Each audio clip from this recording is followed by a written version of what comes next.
নমস্কার বন্ধুরা, রাজ্যের ডিএ মামলার শুনানি ফের পিছল। এই মুহূর্তে সবচেয়ে বিরাট বড় খবর, হতাশ সরকারি কর্মীরা। রাজ্যের ডিএ মামলা নিয়ে বড় খবর, দিন নির্ধারিত থাকলেও কিন্তু শুনানি হলো না সুপ্রিম কোর্টে। ফলে হতাশ রাজ্যের সরকারি কর্মীরা। কেন ডিএ মামলার শুনানি হলো না এবং কবে সেই শুনানি তারিখ ঘোষণা করা হলো অবশ্যই জানুন আজকের এই ভিডিওতে। আজকের এই ভিডিও কিন্তু আপনাদের জন্য, রাজ্য সরকারি কর্মচারীদের জন্য, সমস্ত রাজ্য সরকারি কর্মচারীদের জন্য আজকের এই প্রতিবেদনটি অবশ্যই কিন্তু অনুরোধ করছি প্রথম থেকে শেষ পর্যন্ত দেখার জন্য। রাজ্যের ডিএ মামলা নিয়ে বড় খবর এবং দিন নির্ধারিত থাকলেও শুনানি হলো না কেন সুপ্রিম কোর্টে, জানুন আজকের এই প্রতিবেদনে। রাজ্যের ডিএ মামলা নিয়ে বড় খবর, দিন নির্ধারিত থাকলেও শুনানি হলো না সুপ্রিম কোর্টে। ফলে হতাশ রাজ্যের সরকারি কর্মীরা। সোমবার এই মামলা শুনানি ছিল বিচারপতি এবং ঋষিকেশ রায় এবং বিচারপতি প্রশান্ত কুমার মিশ্রের ডিভিশন বেঞ্চে। মানে গত সোমবার যে মামলা শুনানি ছিল, ডিএ মামলা শুনানি, এবং 60 নম্বর মামলা হিসেবে কিন্তু নথিভুক্ত ছিল।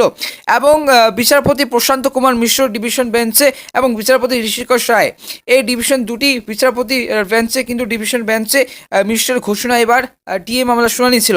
তবে এই যে 60 নম্বর মামলা হিসেবে নথিভুক্ত ছিল রাজ্যের ডিএ মামলা, মামলার স্ট্যাটাস ছিল ফাইনাল এবং ডিসপোজাল। মানে ফাইনাল ডিসপোজাল বলতে মানে পুরোপুরি যে শেষ পর্যায়ে, মানে ডিএ মামলা কিন্তু ঘোষণা করা হবে সেই দিনই, কিন্তু যেদিন শুনানি ছিল সেদিন কিন্তু ঘোষণা করা হতো, এবং কত শতাংশ বাড়বে ঘোষণা হবে কিনা সে নিয়ে কিন্তু শেষ পর্যায়ে কিন্তু ছিল শুনানি। তবে এই দিনও কিন্তু মামলাটি ওঠেনি।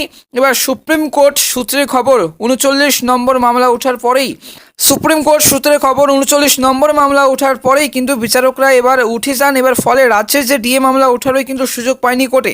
সূত্রের খবর যে মামলার পরবর্তী শুনানি হতে পারে যে এপ্রিল মাসের মাঝামাঝি সময়ে। এর আগে মামলাটি কিন্তু 10-এর বেশি বার কিন্তু শুনানির জন্য উঠেছে, তার মধ্যে মাত্র কিন্তু একবারই কিন্তু দীর্ঘ সময়ের জন্য মামলাটি শোনা যায়।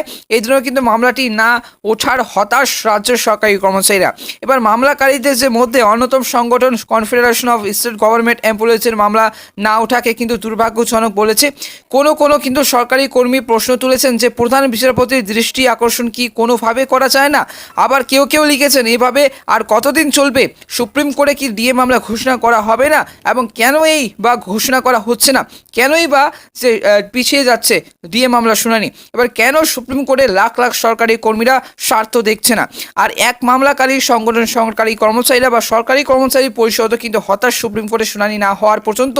এই নিয়ে কিন্তু সরকারি কর্মচারীদের পরিষদের সভাপতি দেবাশিস শীল বলেন যে লাখ লাখ সরকারি কর্মচারীর স্বার্থে আমরা লড়াই করছি, দিনের পর দিন শুনানি হচ্ছে না, এতে কিন্তু আমরা হতাশ হচ্ছি।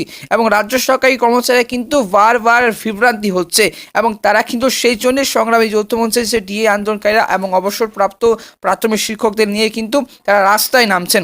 তবে হাল ছাড়বো না, এবং সংগ্রামী যৌথ মঞ্চের আহ্বায়ক, অন্যতম আহ্বায়ক ভাস্কর ঘোষ বলেন, তবে হাল ছাড়বো না যতক্ষণ পর্যন্ত ডিএ ঘোষণা করছে না রাজ্য সরকার, ততক্ষণ পর্যন্ত কিন্তু আন্দোলন চালিয়ে যাবেন।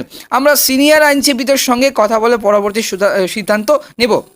তো বন্ধুরা, এই যে ডিএ মামলার শুনানি, তোমরা আপনারা জানতেই পারলেন যে এই যে রাজ্যের ডিএ মামলা শুনানি ফের পিছলো, এবং হতাশ সরকারি কর্মচারী। কবে ঘোষণা করা হবে এখনও পর্যন্ত কিন্তু জানায়নি। অবশ্যই কিন্তু যদি জানালে অবশ্যই কিন্তু আমি ভিডিও আপডেট অবশ্যই কিন্তু প্রথমে জানিয়ে দেবো আপনাদেরকে।